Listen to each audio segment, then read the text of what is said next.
me, your man, Louie T. Welcome to the 2018 NFL Draft Prospects 101 series, your guide to some of the biggest and hottest names of the 2018 NFL Draft. Of course, I'm your set man, Louie T. Thank you for joining me on the program. And we've got a lot to discuss in this draft season. Quarterbacks, man, there are a bunch of draftable quarterbacks this year.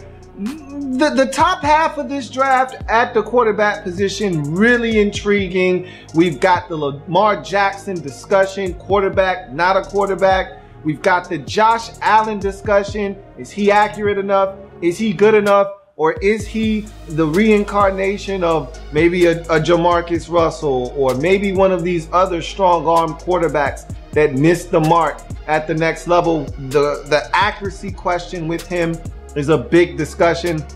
And then you've got the two guys that I think most people look at as the two best quarterbacks in this draft class, with Sam Darnold and Josh Rosen. And in this particular breakdown, we want to start with Sam Darnold out of USC, a guy that I think has the potential to be the #1 overall pick in the 2018 NFL Draft. Obviously, free agency going to go a long way in determining how the draft shakes out. But make no mistake about it, Sam Darnold is going to be one of the first quarterbacks off the board. And with no off-the-field issues, no questions about his love for the game of football, he kind of has an upper leg on some of the other guys around him at the quarterback position. And so let's start talking quarterbacks in the 2018 NFL Draft with USC quarterback Sam Darnold.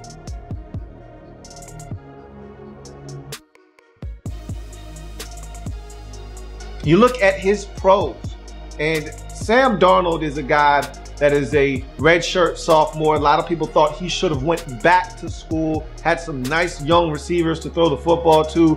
Things looked like they were on the up and up. And he decided to go, and I thought it was a good decision on his part. The more you stay at school, the longer you give them an opportunity to pick and probe your game apart, start to find holes and things that they don't like, and give them more reasons to overanalyze and potentially move you down draft boards.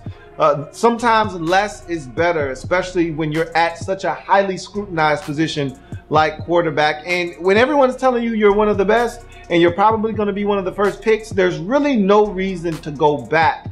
And if you're Sam Darnold, I think that was some of the rationale behind the decision to come out of school early. And I totally agree with him coming out at 6'4", 225 pounds. The first pro is measurables. That's great NFL quarterback size right there. That's actually prototypical NFL quarterback size. If you draw it up, you're looking for 6'4", right around 220, 230, somewhere in there. 225 splits that difference perfectly. So right off the bat, the measurables are very appealing if you're an NFL team looking for a franchise quarterback. Arm talent, I think his arm is fine. He can make all of the throws. Is it the strongest arm in this quarterback draft class? No. But he can make every single throw on the football field. You're talking about the comeback on the sideline. You're talking about that outcut on the opposite hash. You're talking about that deep dig route. You're talking about the post down the field. He can make all of the throws that you need to make in this league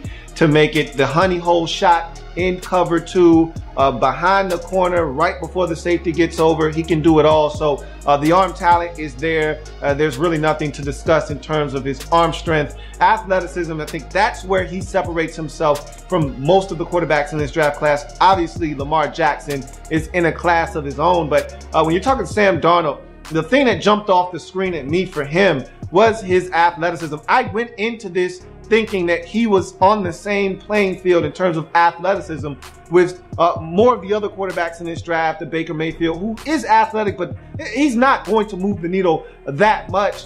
Same with Sam, or Josh Rosen, excuse me. He's got athleticism, but again, not enough to scare you.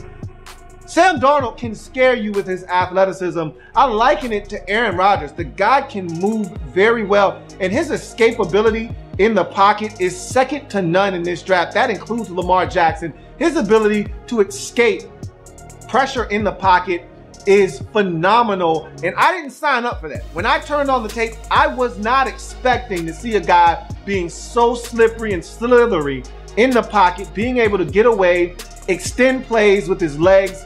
And then one thing I love about him as well, when he gets away, he's looking down the field. His head never leaves down the field. He's always got the football in a position ready to throw. That's also a gift and a curse. We'll talk about that a little bit later on, but make no mistake about it. When he escapes the pocket, he's doing it with the thought process and the full intent to throw the football. He's not looking to run immediately, and I love that about Sam Darnold. His ability to escape out of the pocket, his pocket mobility, his awareness, all of those things are off the charts, and that's something that when I went into watching his tape, I did not expect. Throwing mechanics. And when I say throwing mechanics, I'm talking from the waist up, nothing lower body wise. I'm just talking about how does your motion look? How fast does the football come out? His throwing mechanics are just fine. Ball comes out quick. It's a clean release. It gets to the target. I didn't see a ton of batted balls. So his throwing mechanics from the waist up have no problems with what Sam Darnold does to get the football to his receivers. Accuracy, short to intermediate.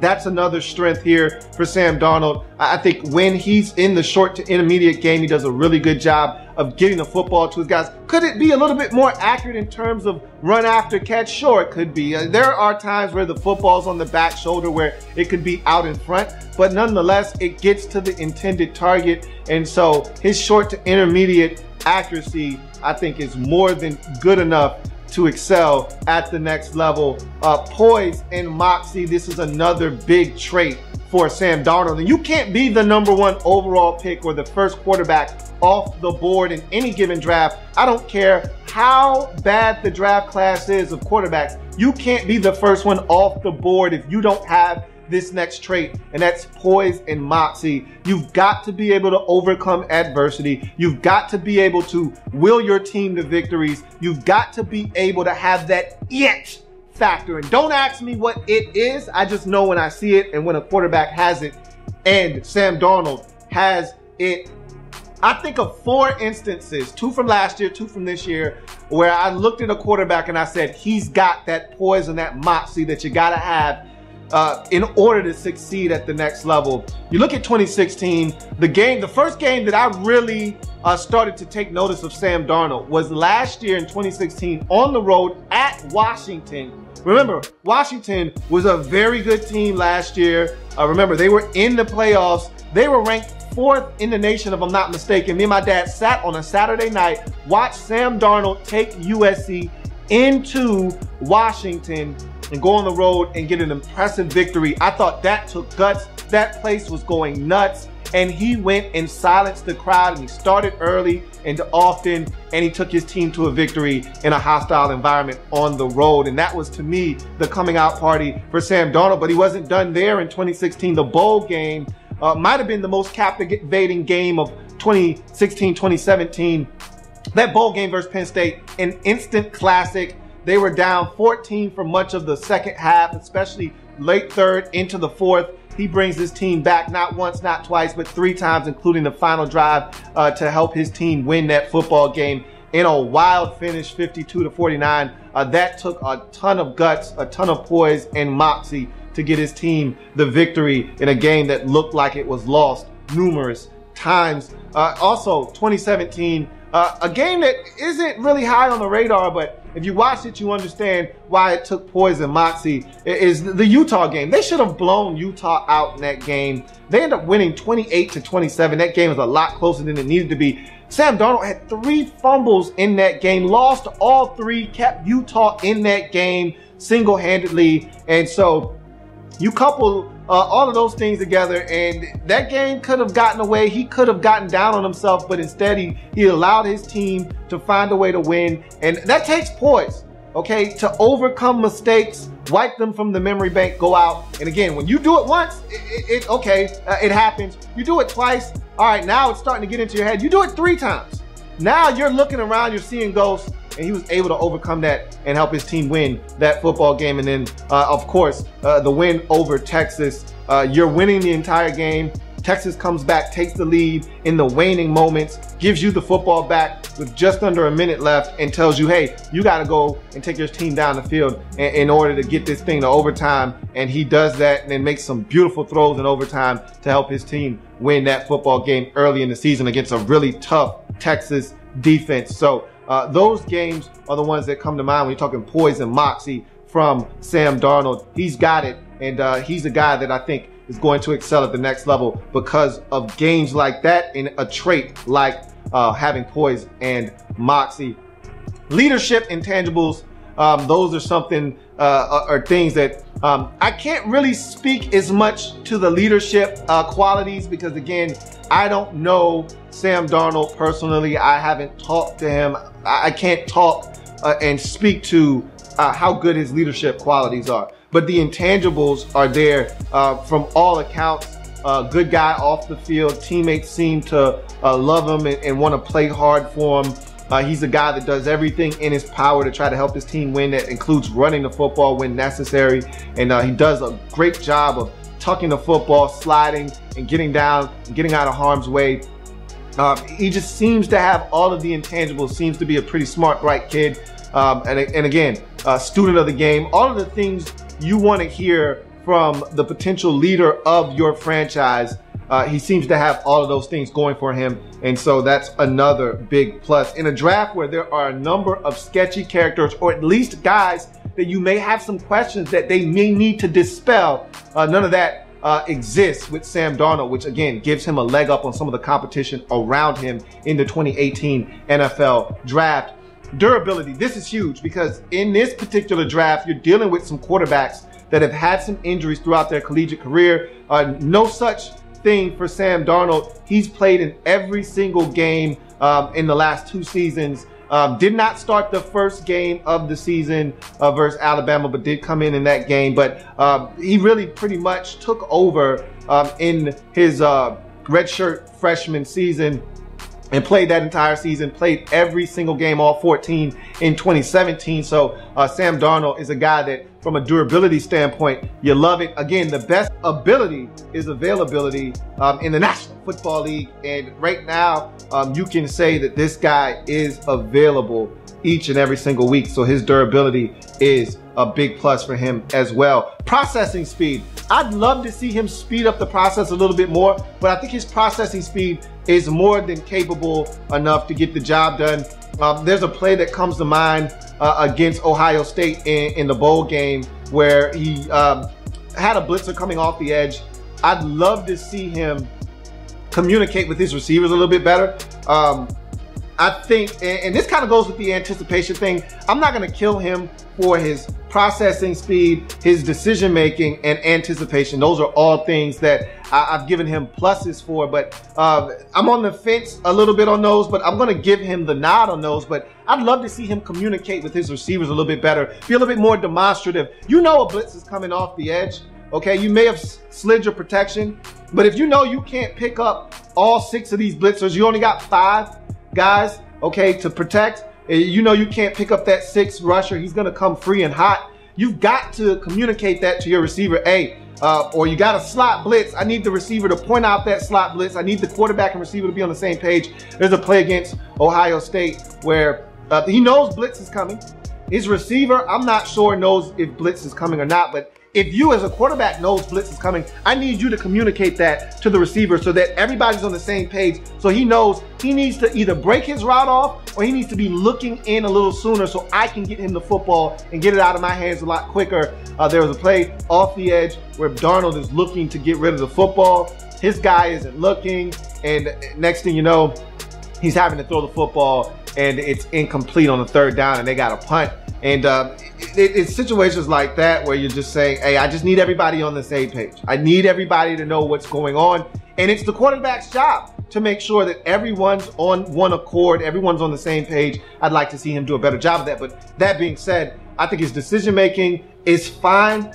There are times where he will force it, will throw it up for grabs. He is a guy that will extend plays, and when you extend plays, you do have a tendency to potentially get yourself into trouble. You can also get yourself out of trouble, which he does more times than not. But you can get yourself into trouble when you extend plays because you're running backwards, you're creating lost ground. And so now you've got to find a way to also get the arm strength on the football, not throw across your body. There are a lot of traps that are set when you start moving around in and out of the pocket. So, and he's one of those guys that does that quite a bit, but nonetheless, processing speed is just fine. He can get from read to read quickly and dump it down if need be. And he's one of those guys. They did quite a bit of read option, sprinkled in a few RPOs. You got to make quick decisions when you're doing that. He does a really good job of that. So the decision-making, processing speed, I think he's just fine. Anticipation, I'd like to see him anticipate a little bit more. Kind of alluded to that. And it's not, when I say anticipation, I'm not always talking about guys running an out-breaking route before his head comes around. I want the football out, and I want it out in rhythm and timing. When I say anticipate, you've got to anticipate blitz. You've got to know, okay, they're coming with this. I've got jet protection, but I know they're coming off my left side. I'm going to slide my protection to the left, and I'm going to make sure I can pick it up, and I got to give myself time to allow this corner route that my slot guy's running, and I got to be able to deliver the football to him, and I got to have time to get that. It's a little bit longer developing route. I've got to have anticipation and know that that blitz is coming.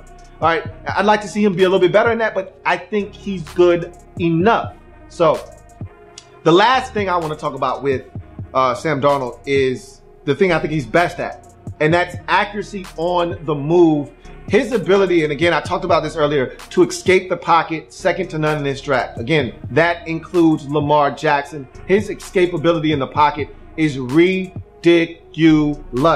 And so he gets out of the pocket quite a bit, and he throws it well on the move. And it's crazy, there was a stat. And I know this stat can be a little misleading, and sometimes you can bend and forge and shape numbers to say what you want them to say. But he's got more interceptions in the pocket than he does outside the pocket. Now, you say to yourself, well, duh, he throws the football much more in the pocket than he does out of the pocket. That's not necessarily the case for Sam Darnold. He throws the football just as much outside of the pocket as he does inside the pocket. Now, again, a lot of those throws are short throws, little hitches and quick hitters to the outside, inside the pocket. But a lot of his mistakes, believe it or not, come inside the pocket, more so than outside the pocket, where he actually does a ton of damage outside the pocket. So his accuracy on the move is really good, and it needs to be, because he's a guy that likes to get outside the pocket when things break down.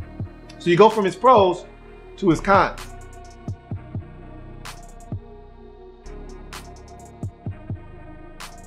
So the first thing that jumped off the screen to me when watching Sam Darnold is his footwork. His lower half is very active, and that's a nice way of saying, man, his feet are extremely loud, they're busy, they're doing a lot. And his feet remind me a lot of Peyton Manning. If you can kind of visualize Peyton Manning jumping around, hopping, and never really coming to a set. Peyton Manning always had happy feet. You would always hear the term happy feet with Peyton Manning. Peyton Manning's feet were always giddy. And that's a good and a bad thing. It's a good thing because if something were to arise, your feet are already moving, so you can, and this is what always helps Darnold escape when pressure comes, is because his feet are always moving. And so because his feet are moving, he can go, and he doesn't have to restart the engine to try to avoid pressure. His feet are already moving, so all he's got to do is make a quick lateral movement to match his feet already moving, and then boom, he's out of the pocket and out of harm's way. But in the same sense, a lot of times, because his feet are always moving, he doesn't have a great base all the time, and you'll see him airmail some throws. I think of the Texas game. He threw a pick in there to the safety. It was just a lot of times when he misses high because his feet are always moving, and he's got happy feet, and so his base isn't always the way that it needs to be. You'll see him throw off of his back foot sometimes. He loves to throw off of his back foot. Again, the arm strength there kind of kicks in because even though he's throwing off his back foot, the football still gets there with plenty of velocity, but he loves to throw off of his back foot. So his footwork can use a little bit of work. He threw a pick against Texas, as I mentioned before, essentially when his feet weren't set and the ball sailed over his receiver's head right to the safety, and there you have it. It's an interception. A lot of his interceptions, if you watch, were tip passes by his receivers, things of that nature, but when he misses, he tends to miss high, and a lot of that has to do with his footwork. Deep ball accuracy. I don't love his deep ball accuracy. I think that's something where he really needs to improve. Every now and again, he'll throw a gem down the field, tight coverage, put the ball right on the money, but he misses more than he hits down the field. I'd love to see him improve his deep ball accuracy. There are guys that are running open down the field, and again, at the next level, open is, look, a guy has a step. You know, it doesn't take much to be open at the next level because all of these are high-level athletes, more so than college football, where guys are running wide open. At NFL level, open is a guy just having a step, and you've got to find a way to hit those. You don't get opportunities very often to take those deep shots down the field, but when they arise, you can't miss. I talk about this every year, and I talk about the separation between the good, the great, and the elite in this league, and really the biggest separation is the ability to hit the deep ball and not miss when the opportunity knocks. And so I'd love to see him clean that up because I think he misses the opportunities, those shot opportunities down the field a little bit more so than I'm comfortable with. And that's something I think he's got to be better with moving forward. But the biggest knock on Sam Darnold and the biggest con that he has going for himself right now is the pocket awareness, lack thereof, or more importantly and more specifically, fumbles. Okay, this is a guy that will turn the football over. There's an interception versus Ohio State in the bowl game that you just can't make. Okay, he stares down a receiver on a quick in-breaking route. The linebacker is sitting right there. He's watching his eyes the entire time. Then Darnold never looks him off, throws the football, guy jumps the route, picks it off, takes it to the house. Easy interception, easy money. But the fumbles are the bigger concern. All right, those fumbles over the last 2 years are insane. Okay, 12 fumbles in 2017, 9 fumbles in 2016 for a grand total of 21 fumbles, which is ridiculous. All right, in itself.